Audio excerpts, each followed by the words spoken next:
Hello viewers, AP mobile কিংডমে আপনাকে স্বাগতম। আজকে আপনাদের এমন একটি সিস্টেম দেখিয়ে দেব যার মাধ্যমে আপনাদের ফোন হারিয়ে গেলেও আপনাদের পিকচার ভিডিও কোনো কিছু হারাবে না। তবে চলুন দেখে নেওয়া যাক সিস্টেমটা কি। আপনি প্রথমে আপনার ফোনের প্লে স্টোরে যাবেন। প্লে স্টোরে গিয়ে সার্চ করবেন গুগল ড্রাইভ, GOOGLE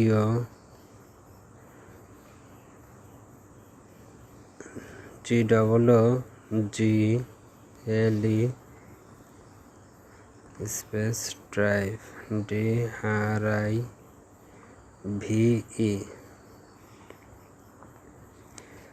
লিখে সার্চ করলে অ্যাপসটি চলে আসবে। অ্যাপসটি ইনস্টল করে নেবেন। আমার আগে থেকে ইনস্টল করা আছে। ইনস্টল করার পরে অ্যাপসটি ওপেন করবেন। ওপেন করার পরে আপনাদের সামনে এরকম একটা ইন্টারফেস চলে আসবে। এখানে আপনারা আপনাদের জিমেইলটা লগ ইন করে নেবেন এবং লগ ইন করার পরে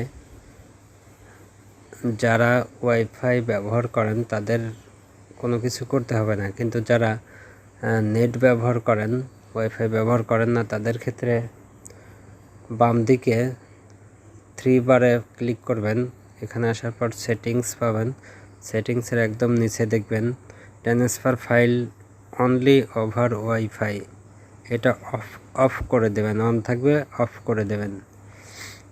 অফ করে দেওয়ার পরে আপনারা যে কোনো ফাইল, এখানে ফাইল আছে, ফাইলে যাবেন। ফাইলে যাওয়ার পরে এখানে একটা প্লাস আইকন আছে, প্লাস আইকনে ক্লিক করে আপলোড অপশন, এখানে যাবেন। এই আপলোড অপশনে যাবেন। ক্লিক করার পর আপনাদের এরকম গ্যালারিতে নিয়ে আসবে। আপনাদের যে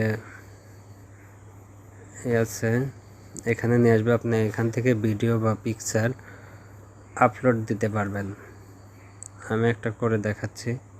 একটা পিকচার আপলোড করলাম। আমার এখানে নেট একদম কম পায়, যার কারণে আমার এটা আপলোড নিতে কিছুটা সময় লাগবে। আমার পিকচারটা আপলোড হয়ে গেছে। এখন দেখুন, এই পিকচারটা আপনি যে কোনো নাম দিয়েও লিখে রাখতে পারবেন। যাই হোক, আমি কোনো কিছু লিখলাম না, এটা আপলোড করলাম। এটা আমার ফোন হারিয়ে গেলে আমি যে কোনো নতুন ফোনে বা যে কোনো কারোর ফোনে আমার জিমেইলটা, এই জিমেইলটা দেখেন, আমি দেখিয়ে দিচ্ছি।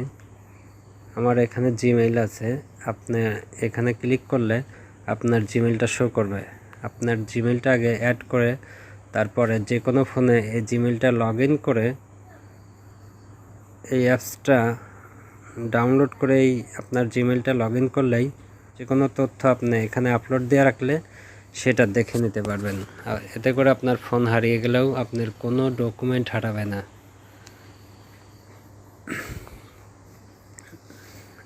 যদি বুঝতে কোনো অসুবিধা হয় তাহলে আমাকে কমেন্ট করে জানাবেন। আর ভিডিওটি ভালো লাগলে অবশ্যই চ্যানেলটি সাবস্ক্রাইব করে বেল বাটনটি প্রেস করবেন। এছাড়াও লাইক, কমেন্ট এবং শেয়ার করতে ভুলবেন না। ধন্যবাদ ভিডিওটি দেখার জন্য।